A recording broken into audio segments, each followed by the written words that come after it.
Do you want to know the ultimate paradox of self improvement?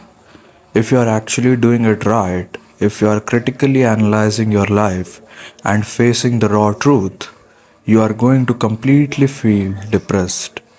True self improvement does not start with a motivational speech or a wave of positive energy. It starts with a brutal slap in the face from reality. It is like exactly living in your entire life, believing you are unbelievably rich, only to wake up one morning and discover that every single dollar in your bank account is monopoly money. Your ego gets violence thrown into the ground, and looking up at the massive mountain you actually have to climb is terrifying. It's actually deeply depressing. There are distinct stages of depression hits that every single man faces when he decides to escape mediocrity. The first stage is the death of the illusion. When you start self improvement, your entire connection to your old, comfortable reality breaks. Your entire childhood, your parents told you that you were special, you were handsome, you were perfect just the way you were. But then you look into the mirror with an analytical eye. You look at your receding hairline. You look at your fat percentage. You look at your uneven genetics or your actual height. I remember the first time I got hit by this. I stayed up until 3 am for days, staring at the screen, trapped with analysis paralysis. Your brain cries out, why are my eyebrows like this? Why am I short? Why am I built this way? You stop executing because the reality of your starting point is so ugly that it paralyzes you. The second wave of depression hits when you realize hard work cannot override your DNA. You go to gym, you build muscle, you finally decide to cut down your body fat to see your six pack. You accept to look like a fitness model with perfect V taper.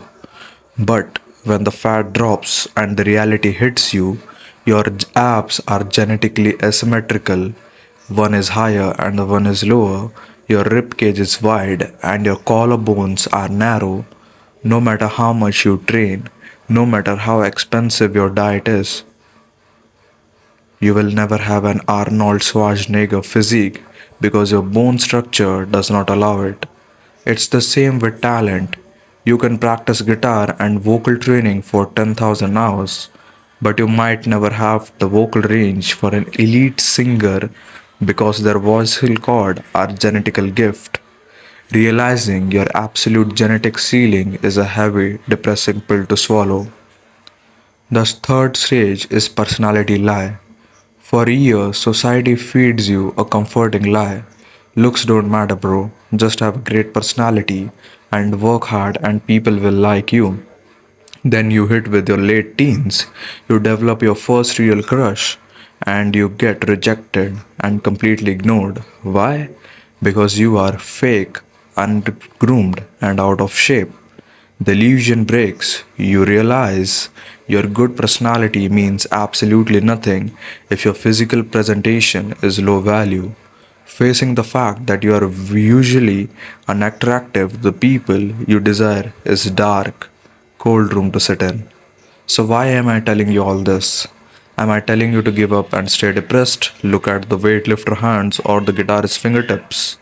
When you start lifting heavy iron, or when you first press your fingers against the steel guitar strings, it hurts like hell. Your skin tears, you bleed, your fingers throb into intense pain, and your brain screams, stop doing this, it's not worth suffering. But what happens if you don't quit? Over the next 4 to 6 weeks, your body builds a callus.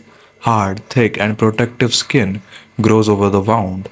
That callus is friction. That callus is strength. Once the callus forms, you can lift heavier weights and play the guitar for hours without feeling a single thing. The depression you feel in self improvement is just a mental callus forming. When you try to improve your social skills and people walk away from you, that's a callous forming. When you upload your first 10 YouTube videos and get zero views, that's a callous forming. When you work on a business, start up for 15 hours a day, and your bank account is still at zero, that's a callus forming. The pain is temporary, but the grip strength gives you over your goal is permanent. If you are in the first 3 months of your journey and feel overwhelmed, unmotivated, and depressed, do not panic. Do not look for a fake burst of motivation. Motivation is a muscle, it is built through consistency, not emotion. Accept the setbacks, welcome the depression. Understand that every single hit to your ego is just the universal building to thick your skin you need to survive at the top. Keep your head down, keep grinding, let the skin tear, let the callus form, and keep working.